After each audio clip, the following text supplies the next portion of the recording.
Welcome to P Agarwal editorials. तो आज हम जो दो आर्टिकल्स डिस्कस करने वाले हैं तो वो हमारे पास है एससीओ मीटिंग के रिलेटेड, जिसमें कोई जॉइंट डिक्लेरेशन नहीं आया क्योंकि हमारे डिफेंस मिनिस्टर राजनाथ सिंह ने उसे साइन करने से मना कर दिया क्योंकि उसमें टेररिज्म के बारे में कोई बातचीत नहीं थी। मतलब हम जिस चीज़ों के लिए पाकिस्तान को ब्लेम कर रहे हैं उसके रिलेटेड कुछ नहीं है, पर लेकिन डबल स्टैंडर्ड्स हैं जिस चीज़ के लिए पाकिस्तान हमें इंडिया को ब्लेम कर रहा है because of that Balochistan thing कि वहाँ पे कुछ इश्यूज चल रहे हैं, वहाँ पे जो भी प्रॉब्लम चल रही हैं वो हमारे कारण है या जो भी सीन है उसके बारे में लिख रहा है। तो हमने साइन करने से मना कर दिया क्योंकि हमारा पहलगाम अटैक्स के बाद, ऑपरेशन सिंदूर के बाद हमने क्लियर कर दिया कि हमारा काउंटर टेररिज्म पे अब बहुत स्ट्रॉन्ग स्टैंस रहेगा। China trilateral strategy with Pakistan, Bangladesh and Afghanistan to isolate India. तो बेसिकली चाइना कैसे हर एक इंसान के साथ कोलैबोरेट कर रहा है, ट्राइलेटरली स्ट्रैटेजीज बना रहा है ताकि इंडिया को छोटे मोटे झगड़ों में ही उलझा के रख दे और इंडिया अपना नेचुरल ग्रोथ ना कर पाए। Missed opportunity, India should convince SCO to take a strong stand against terrorism.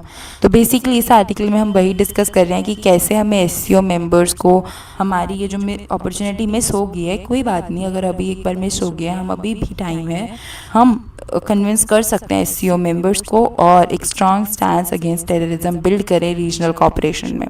Background तो हुआ क्या एक्चुअल में, जो डिफेंस मिनिस्टर्स की शंघाई कोऑपरेशन ऑर्गेनाइजेशन की मीटिंग थी वो अभी रिसेंटली हुई, उसमें कोई जॉइंट डिक्लेरेशन या आज लास्ट में ड्राफ्ट बना उसमें हमारे डिफेंस मिनिस्टर्स ने साइन करने से मना कर दिया, जो कि एक बहुत वरिंग सा साइन है कि जो 10 मेंबर्स का ग्रुप है उनमें आपस में नहीं बन रही है, इसीलिए कोई जॉइंट डिक्लेरेशन नहीं आया। Why India withdrew from the declaration, तो हमने क्यों नहीं साइन किया अब, क्योंकि उसमें कहीं पर भी टेररिज्म के बारे में बात नहीं कही गई। रिपोर्टेड ये है कि वो पाकिस्तान ने उस चीज़ को ब्लॉक किया, जबकि चाइना और रशिया ने भी तो हमें सपोर्ट नहीं किया। रशिया हमारा इतना अच्छा एलाय है, चाइना हमारे साथ कोल्डनेस धीरे धीरे कम कर रहा था, तो दोनों में से किसी ने भी सपोर्ट नहीं किया हमारी रिक्वेस्ट, तो उन्होंने भी नहीं सुनी ना। तो इससे इंडिया को अपसेट हुआ क्योंकि जबकि हमने पहलगाम अटैक और ऑपरेशन सिंदूर के बाद कितना क्लियर कर दिया कि जो भी ऐसे टेरर इवेंट्स रहेंगे हम अब काउंटर टेररिज्म पे बहुत फर्म हमारा डिसीजन है, हम इसको बिल्कुल भी टॉलरेट नहीं करेंगे। Double standards in the declaration, तो शॉकिंगली ये था कि जो ड्राफ्ट है उसमें बलूचिस्तान का अनरेस्ट तो मेंशन किया गया है जिसके लिए पाकिस्तान इंडिया को ब्लेम करता है, पर लेकिन पहलगाम अटैक और क्रॉस बॉर्डर टेररिज्म जो इंडिया के साथ होते आ रहे हैं सालों से उसके बारे में कोई मेंशन नहीं है। तो ये कितना आयरॉनिक है, जब एससीओ का फाउंडिंग चार्टर था 2002 में तो उसमें तो था कि हम टेररिज्म से लड़ना चाहते हैं, सेपरेटिज्म एक्सट्रीमिज्म पे हमारा फोकस रहेगा। क्या हुआ अब उस चीज़ों का, जब तो मेंशन ही नहीं कर सकते, जब 10 कंट्रीज़ में से किसी एक कंट्री के साथ ये सब चीज़ें हो रही हैं तो उस चीज़ का भी मेंशन करो जब उन्होंने रिक्वेस्ट किया, पर नहीं। चाइना's कोल्ड शोल्डर, तो अभी ऑल्दो इंडिया के साथ चाइना चीज़ें अच्छी कर रहा था, कोल्डनेस कम कर रहा था, फिर भी वो इंडिया का स्टैंड पे तो खड़ा नहीं हो पाया। ये वेग टर्म्स क्या, अगर आप चेयर कर रहे हो मीटिंग तो प्रॉपरली तो बोलो। वेग रिमार्क्स आ रहे हैं कि मॉडर्न सिक्योरिटी थ्रेट्स पे हमें फोकस करना होगा, ये है वो है, तो अभी भी चाइना का जो टिल्ट है वो तो पाकिस्तान की तरफ ही है। इससे क्वेश्चंस रेज होते हैं कि इंडिया चाइना की टाइज क्या ही है फिर। Miss diplomatic chances by India, तो ऑपरेशन सिंदूर के बाद छोड़ो हमारी भी थोड़ी गलती रही कि हमने पार्लियामेंट्री डेलीगेशंस भेजी 32 कंट्रीज़ में, पर कोई भी हमने एससीओ मेंबर कंट्रीज़ के पास नहीं भेजी, जो कि एक मिस्ड अपॉर्चुनिटी है to influence opinions in the group. तो इंडिया ने अपना होस्टिंग भी एससीओ समिट का स्किप कर दिया जो 2023 में होस्ट करना था, इससे भी हो सकता है टाइज हर्ट हो। What India should do next, तो एससीओ इज़ नॉट सार्क, तो इंडिया उसको डोमिनेट नहीं करता है, उसके लिए उसको अपने व्यू पॉइंट्स रखने पड़ेंगे, लोगों को कन्विंस करना पड़ेगा 1-on-1 जाके, क्योंकि वो China, Russia, central Asian countries उसे लीड करती हैं। इंस्टेड ऑफ विदड्रॉइंग और ब्लेमिंग, इंडिया को ज़्यादा अच्छे से मेहनत करके डिप्लोमेटिकली काम करना पड़ेगा with in the SCO, highlight common interest in counter terrorism, और नहीं तो हमें इंश्योर करना पड़ेगा कि जो पाकिस्तान है वो नैरेटिव को डोमिनेट ना करे, क्योंकि अगर एक जन नहीं बोलेगा तो लड़ाई अगर 2 जनों की है, जो एक नहीं बोलेगा उसका व्यू किसी को नहीं पता चलेगा, जो दूसरा बोल रहा है वो चाहे अब झूठ बोल रहा है सच बोल रहा है माना उसी को जाएगा। व्हाट्स नेक्स्ट, तो इंडिया का फोकस होना चाहिए जो फॉरेन मिनिस्टर्स की मीटिंग जुलाई में होनी है या समिट जो एससीओ समिट होना है अगस्त सितंबर में, ये की अपॉर्चुनिटीज़ रहेंगी हमारे लिए कि हम अपना एंटी टेररिज्म का व्यू पॉइंट को पुश फॉरवर्ड कर पाएँ। कंक्लूजन यही है कि हमें आइसोलेट नहीं करना है अपना आपको एससीओ से, हमें अपनी आपको रीजनल कॉपरेशन से, रीजनल पॉलिटिक्स से दूर नहीं करना है, हमें उसी में रहना है, उधर ही इंगेज करना है, उधर ही लोगों से डिप्लोमेटिकली बात करनी है, प्रॉपरली बात करनी है, अपने व्यूज समझाने हैं, अपना एंटी टेररिज्म का पॉइंट प्रूव करना है, प्रूफ देने हैं कि ये सब चीज़ें हो रही हैं, इंगेज करना है और ज़्यादा नहीं। अगर स्टेप अवे करना इज़ नॉट अ सोल्यूशन, नहीं तो पाकिस्तान गैप फिल कर देगा भाई। Next article is a China led trilateral nexus as India's new challenge. तो बेसिकली इस आर्टिकल में हम क्या देख रहे हैं कि कैसे चाइना चाहता है कि इंडिया छप्पड़ का डड्डू बन के रह जाए, कि बस अपना या आसपास के ये छोटे मोटे झगड़े सुलझाने में ही रह जाएं हम, और जो मेन फोकस की चीज़ें हैं कि हमारी इकोनॉमिक ग्रोथ, हमारे लोग खुश रहें, हमारा लिविंग स्टैंडर्ड बढ़े, हम मतलब ओवरऑल ग्रो करें, वो सब तो भाड़ में जाए, कुछ ना ग्रो कर पाए। तो वो चीज़ है, इसीलिए हमें हर तरह से टारगेट करने की कोशिश है। ये तो लोगों को यूनाइटेड रहना पड़ेगा, और आपस में वो जो डिच करने वाला फैक्टर है ना, वो किसी में ना हो, एटलीस्ट सारे नेशनलिस्टिक हो, पेट्रियाटिक हो।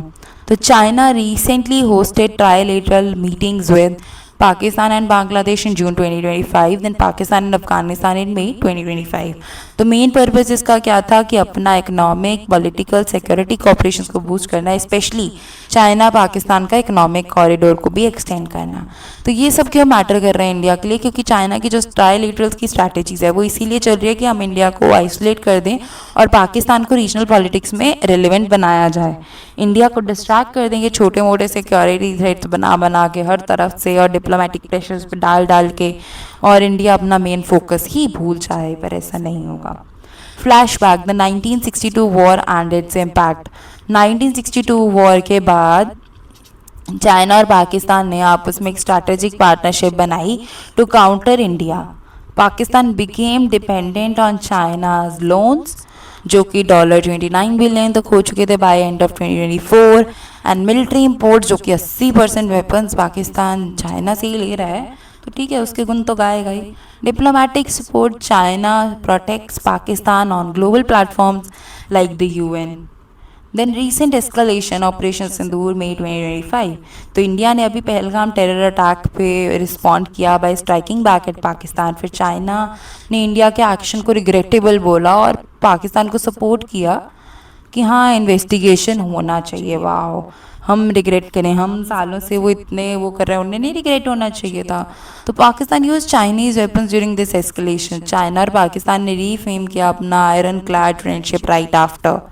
Old pattern, new players. तो चाइना पाकिस्तान ने फिर से +1 की स्ट्रैटेजी यूज़ करी है। आगे कोई और कंट्रीज़ यूज़ करते थे, अब कोई और कंट्रीज़ यूज़ कर रहे हैं। 1965 में उन्होंने east Pakistan, Nepal and China ने अपने उन्होंने यूज़ करा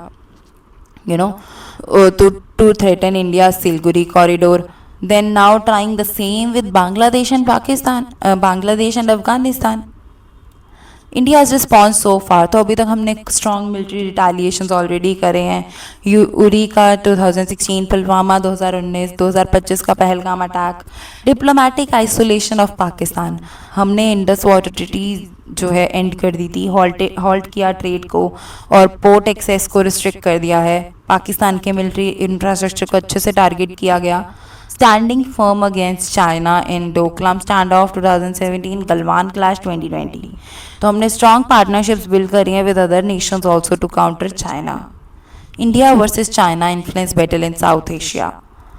तो अब रिसेंट इंडिया के जो विन्स है वो क्या रहे कि मालदीव ने डिस्पाइट एंटी इंडिया टॉक अब वो इंडिया की तरफ आ रहा है फिर से इकोनॉमिक हेल्प को लेके। नेपाल में जो BRI प्रोजेक्ट्स चल रहे हैं with China, they are stuck, India is still relevant. Sri Lanka के भी जो न्यू प्रेसिडेंट बने उन्होंने पहले इंडिया को विजिट किया, बाद में गए, तो इससे इंडिया की रेड लाइंस रिस्पेक्ट करी जा रही हैं। बांग्लादेश में डिफरेंसेस हैं पर लेकिन इंडिया फिर भी उनके साथ कॉपरेट कर रहा है कि एनर्जी प्रोजेक्ट्स पे। China's setbacks, struggling to build trust and long term influence, pushing trilaterals to reassert control over India's rising regional clout. What's the bigger risk? तो चाइना पाकिस्तान अलायंस जो है वो चाहता है कि इंडिया ऐसे छोटे मोटे टेरर अटैक्स में बिजी रहे, कभी बांग्लादेश कर दे, कभी अफगानिस्तान कर दे, कभी पाकिस्तान खुद कर दे, कभी चाइना कुछ थोड़ा बहुत कर दे, ब्रेक करे इंडिया का रीजनल इन्फ्लुएंस और चाइनीज़ बीआरआई के एक्सपेंशन, ताकि बॉर्डर रोड इनिशिएटिव जो है वो ज़्यादा जल्दी बन सके। पाकिस्तान के बेनिफिट्स क्या हैं? बायरी और पाकिस्तान का भी बेनिफिट होगा इसमें कि वो फिर से अपनी रिलेवेंस रीगेन करेगा, इंडिया के टाइज अपने नेबर्स के साथ वीक करके। India's way around: stay firm on military and economic red lines, show neighbors the cost of misalignment with India, पता तो चले कि क्या खो रहे हैं। उसके बाद हम अपना जो टाइज हैं साउथ एशियन कंट्रीज़ के साथ चाइना का इन्फ्लुएंस काउंटर करने के लिए हमेशा स्ट्रॉन्ग करते रहे। समरी यही है कि चाइना काफ़ी पावरफुल ट्राइलेटरल पार्टनरशिप्स करने की कोशिश कर रहा है विद पाकिस्तान और नेबरिंग कंट्रीज़ जैसे कि बांग्लादेश और अफगानिस्तान। तो उसका गोल यही है कि इंडिया को आइसोलेट कर दिया जाए, इंस्टेबिलिटी पैदा करी जाए और चाइना का इन्फ्लुएंस बढ़ता रहे। पर इंडिया को भी ध्यान रखना है कि उसे अपना एक्चुअल गोल क्या है, ग्रोथ। वो अपने आसपास नेबर्स के साथ अपनी बातचीत बढ़ाए और कोशिश करे कि वो अपना ग्रो करे, इन सब छोटे मोटे झगड़ों में ना फंस के रह जाए। Thank you.